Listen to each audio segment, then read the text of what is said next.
Pemirsa, menindaklanjuti hasil pertemuan rapat dengar pendapat beberapa minggu lalu antara DPRD Sulsel beserta pemerintah Kabupaten Luwu Timur PT PDS serta Aliansi Masyarakat Miskin Lingkar Tambang, DPRD Sulsel mengagendakan akan berkunjung ke Luwu Timur untuk meninjau langsung lokasi tambang. Tentang masukan-masukan daripada teman-teman ini. Silakan, Bu.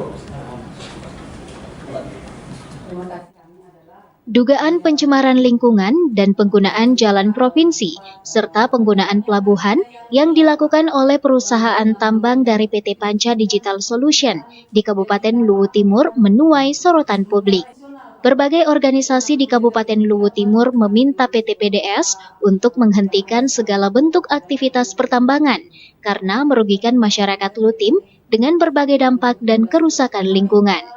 Menindaklanjuti RDP tersebut, Komisi D DPRD Sulsel rencananya akan berkunjung ke Kabupaten Luwu Timur untuk melihat secara langsung bagaimana aktivitas perusahaan tambang tersebut. Wakil Ketua Komisi D DPRD Sulsel Ashar Arsyad, kunjungan tersebut untuk memastikan apa yang terjadi di RDP beberapa minggu lalu soal penggunaan jalan negara, penggunaan pelabuhan, dan kerusakan lingkungan.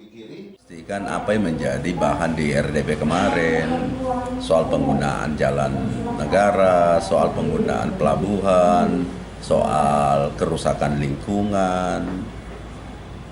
Kan ini cuma memang kita ini kan harus bisa memastikan investasi mudah masuk tapi tidak merusak alam gitu loh.